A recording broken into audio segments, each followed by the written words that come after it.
Hello, I'm Yandere Dev, the developer of Yandere Simulator. Last year, an extremely serious allegation was made about me that I would like to address. The accusation is that I attempted to groom an underage fan of my game. I will take accountability and admit that I did discuss inappropriate topics with a fan. However, the accusation that I deliberately attempted to groom this fan is false.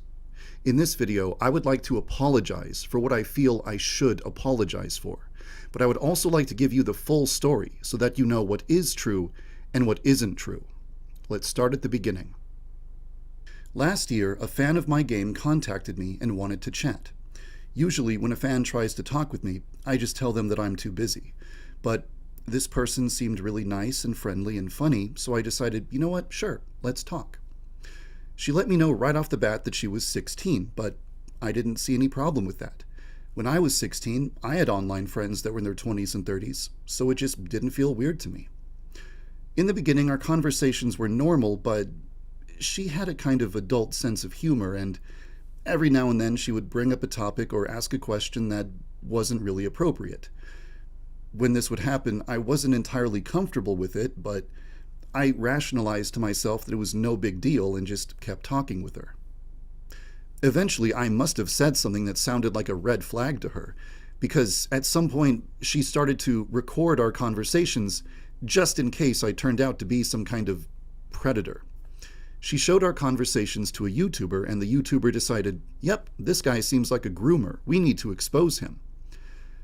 From what I've been hearing, it kind of sounds like the YouTuber started coaching the girl on how to manipulate me into saying things that would make me look bad, which wasn't what the girl wanted.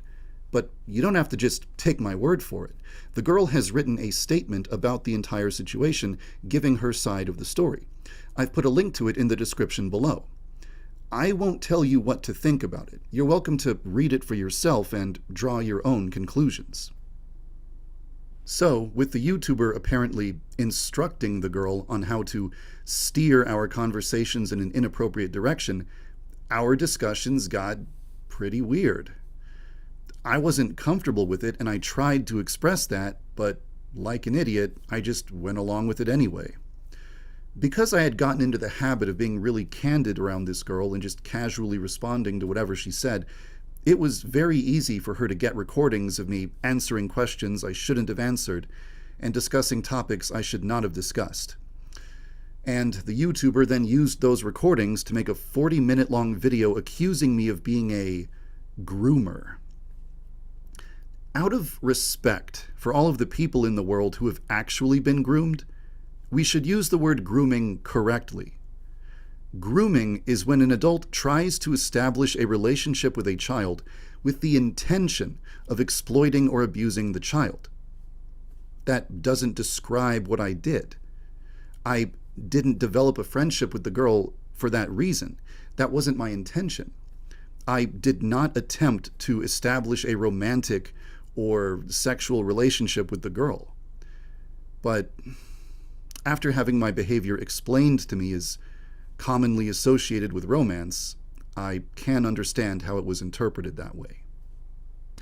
I feel like it's worth mentioning that a lot of the remarks I made only sound bad when they're out of context. For example, there was one time when the girl jokingly said, "You should make an OnlyFans." And I said, "No, that's dumb. No one would ever want to see that." And she said something like, "Come on, it's so easy to make money on OnlyFans." And when I heard that, I thought, whoa, that's a little concerning. Don't tell me that social media is brainwashing this generation to think that they should just go directly into porn the second they turn 18 because it's the best way to get rich quick. That's a little concerning. I wanted to know if she was joking or if she was being serious. So I asked her, "Are you planning to start an OnlyFans?" And of course, the YouTuber used the recording of me saying, "Are you planning to start an OnlyFans?"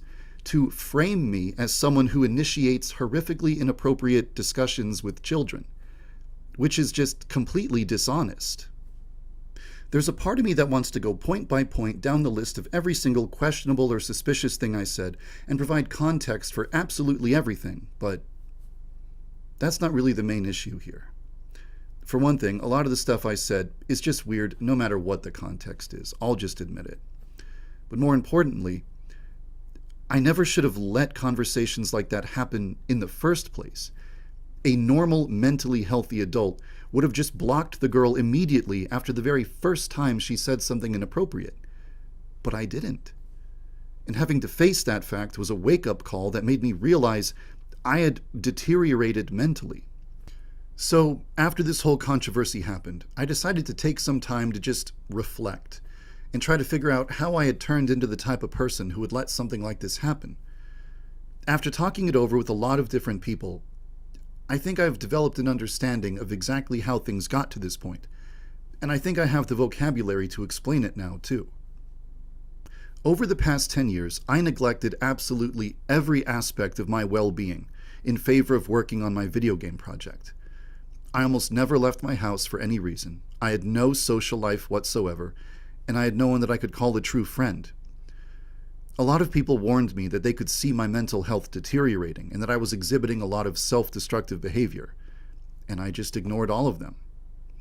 I was lonely and depressed and miserable and getting worse every year and doing nothing to make any of it better and ignoring all of the warning signs that were being given to me.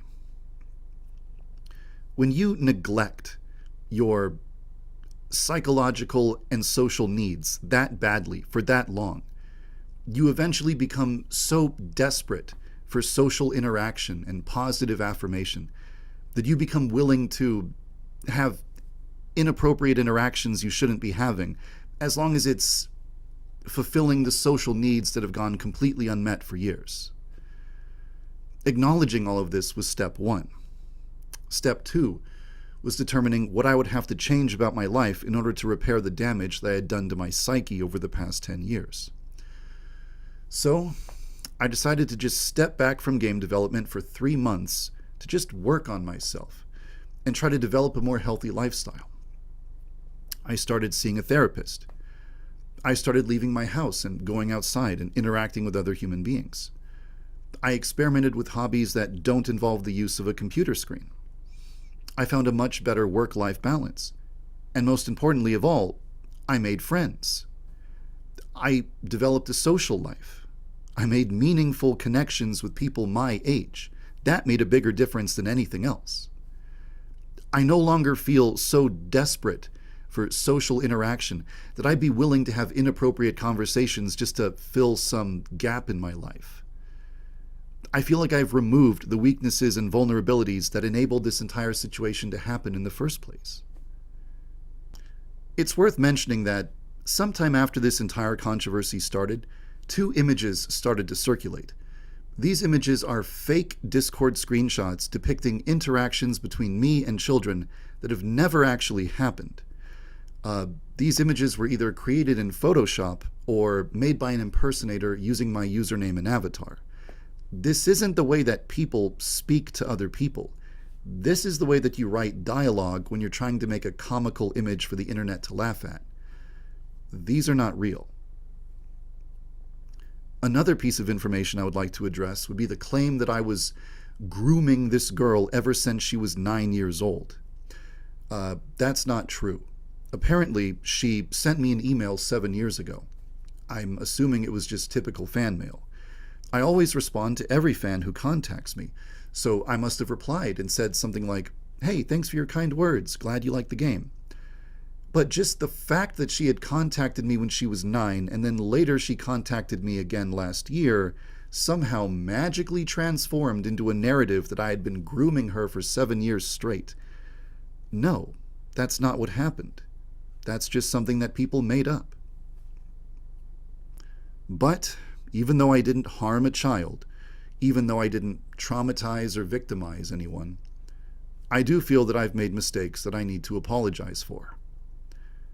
I allowed myself to deteriorate into a person who was making horrible decisions on a regular basis that not only harmed me, but also the people around me.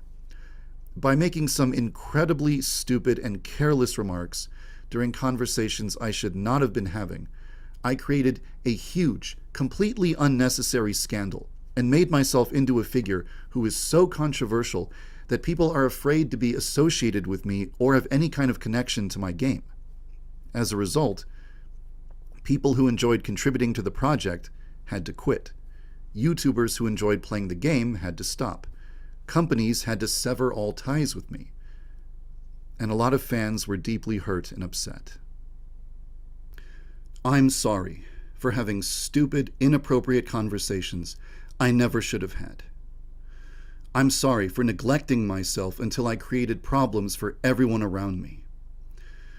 I'm sorry to all of the people who I ignored when they warned me countless times that my behavior was becoming more and more self-destructive. And I'm also sorry for one other thing. After this whole controversy started, people started targeting anyone associated with me or my project for harassment. People even targeted the girl that I spoke to, spreading misinformation about her and spamming her with horrible images. It's one thing to screw up your own life, but it's another thing entirely to screw up so badly that you bring hate and abuse and harassment into the lives of others just for being associated with you. I am deeply sorry for that. I just hope you can find it in your heart to forgive me. Well, now that I've owned up to what I did wrong and established that I'm not a groomer, where do we go from here? Well, I don't think that 3 months of self-care are enough to magically fix every flaw I've ever had. I'm sure I still have plenty of room for self-improvement, but I'm doing a lot better mentally now than I was before, and I think I'm ready to get back to work. I'm going to continue releasing updates for the game, and I'm going to continue releasing videos on my secondary channel. I understand that there's probably going to be less people contributing to the game, less people playing the game, and less people supporting the game, but I just have to live with that. No matter what kind of numbers I have, whether it's views or downloads or income or anything else, I'm still going to keep working on the game. It's too important to me for me to ever give up on it. There's a lot I would like to say about the current state of Yandere Simulator and the future of the project, but that's not what you clicked this video for, so I'm just going to write all of that in a blog post and link to it in the description down below. Just in case it wasn't already clear, I just want to firmly state that I don't blame the girl for anything that happened, and I don't want anyone to harass her or make fun of her in the comments section or anything stupid like that. So if that's what you were planning on doing, don't. Over the years, there have been a lot of other controversies as well. Some of them I never addressed at all, and others I attempted to address, but I just mishandled it and botched it and made things even worse. So eventually, I'd like to make a video, kind of like this one, where I actually address those past controversies properly. I can't guarantee when it will happen, but it is something that I do want to do in the future. With that said, there is one false accusation that I think is relevant enough to address now rather than later. I don't want this to turn into a long, rambling video, so I'll make this quick. There are a lot of people who are under the impression that I advocate for abolishing the age of consent and replacing it with a sex license. No, that is not true. 10 years ago, in 2014, I had a debate with someone about whether or not age should be the sole determining factor in deciding whether or not to judge someone as an adult. I argued that just because someone has blown out an arbitrary number of candles on their birthday cake, that doesn't necessarily guarantee that they are competent enough to make certain life-changing decisions. If you want to drive a car, you have to pass a driving exam and earn a driver's license. So I thought, what if it worked the same way with becoming an adult? What if there was some sort of exam or test that you had to pass in order to be recognized as an adult and authorized to make certain purchases and decisions? Well, if you think about it for like 2 seconds, you can immediately identify like a million problems with that concept. And that's because it's not an idea that I put any thought into. It's not some deeply held personal belief that I will die defending. It was just a random hypothetical thought experiment I came up with 10 years ago while I was being contrarian towards someone in an argument. But sadly, that's just one of dozens of random offhand remarks I've made over the years that have been screenshotted and used to paint a completely inaccurate picture of who I am and what beliefs I hold. So I think that when I eventually make a video to address past controversies properly, I should also clear up a lot of misinformation and misunderstandings as well. For now, though, I've said everything that I wanted to say. Thank you for your time, and thank you for being willing to hear me out.